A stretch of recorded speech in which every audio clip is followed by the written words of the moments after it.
Andrew Tate has been starring in his own version of The Matrix for some time. He decided to jump franchises and reboot Ghostbusters. He tweeted recently, "I was awoken last night by an icy chill and identified a ghost in my prison cell. He was terrified and begged me not to annihilate him. I sent him back to hell with a message for the demons. I am always ready." Is he okay in there? I know that like being in jail is difficult. I don't begrudge anyone the psychological strain of that, but I don't think he's holding up too well under that if he's seeing ghosts. Also, just gonna fact check you there. Ghosts are ghosts because they're here. They're not in hell. That's afterward. The ghosts are the spirits that linger in our real world. So anyway, I don't know what the hell he thinks he's saying in this, but I am sure that there are millions of men that have been mentally beaten into submission by him that think that this is the most profound statement that has ever been made. Sabrina, what do you think about Andrew Tate Ghostbuster?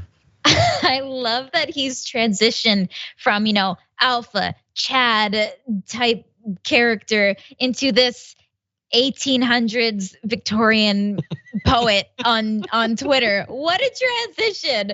What Edgar Allan Douche is what I would label him.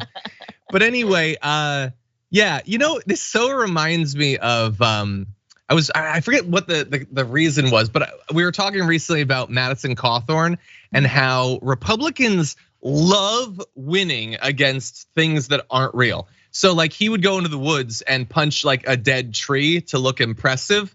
So Andrew Tate has found a more embarrassing and pathetic version of that. He's punching a spirit. It's literally not there. Like, yeah, I get that you kicked the crap out of something that doesn't exist. I beat up like 10 leprechauns this morning, bud, get in line.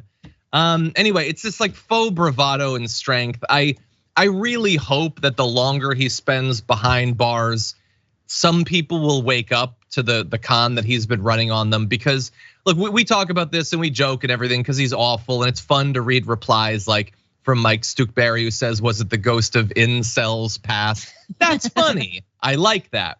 But at the end of the day, the only reason I care about any of this stuff with him or the other copycats of Andrew Tate is that they have for profit ruined a lot of men around the globe. And those people need to be fixed, need to be repaired in whatever way is possible, so that we don't have, more of these wannabe Ghostbusters running around. No, yeah, they ruin these they ruin these men, but also those men are now like terrorizing the women around them. So yeah, he's affecting a lot of people. Wait, who did you say was the other Ghostbuster who's shadowboxing the shadows? Who's the other guy? Oh, well, Madison Cawthorn would he'd film himself punching like a tree that was basically just a line of termites holding hands, and he would punch that to look like he was like a lumberjack. Okay. Anyway. All right, they're in their spooky era. I'm here for it. They are. Anyway, I get that, like Wednesday came out and a lot of people are into like the new goth thing, but like this is not the direction to go in. Anyway, I did want to update you. So he lost his appeal against the judge's February 21st decision to extend his arrest a third time for 30 days. So those appeals sort of happen each month. He just had one the last week and did lose that. A document explaining an earlier decision to keep them in jail, him and the others, his co-conspirators, said the judge took into account the quote particular dangerousness of the defendants and their capacity to identify victims quote with an increased vulnerability in search of better life opportunities. Those are references to their many times stating that they like beating women. That's not what I'm saying about them. That's what they've said about themselves and how they love that. And that they're predators. They search for people who are desperately looking for some sort of improvement to their life situation, and they exploit those people. That's what their entire business model is. Anyway, in response to that loss, he tweeted, "They weaponize lies to keep me in here, but you cannot hide the sun forever. I've cooperated fully in every way, done everything they asked of me." Did they ask you to stop boxing ghosts?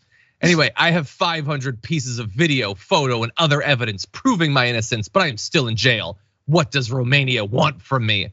I don't think they want anything from you right now. I think that they're just going to investigate the many crimes that you've been alleged to have committed and have openly bragged about. I'm not sure what photo you have that proves that you haven't been exploiting people for literally years. But anyway, if there is evidence, I'm sure they will consider it. Any final thoughts, Sabrina? No, yeah, there's more evidence proving the opposite, and especially the way that he runs his Twitter, the way he likes to flaunt everything. If he actually did have evidence proving his innocence, he would be pretty quick to tweet that out, So I'm very doubtful. One would think. We'll see what Romania has in store for him. For more political news breakdowns, interviews, stories of activism, and me trying my hardest to care about the occasional big celebrity news story, subscribe to our YouTube channel at youtube.com/thedamagereport. And you can ring the bell wherever it is so you don't miss anything.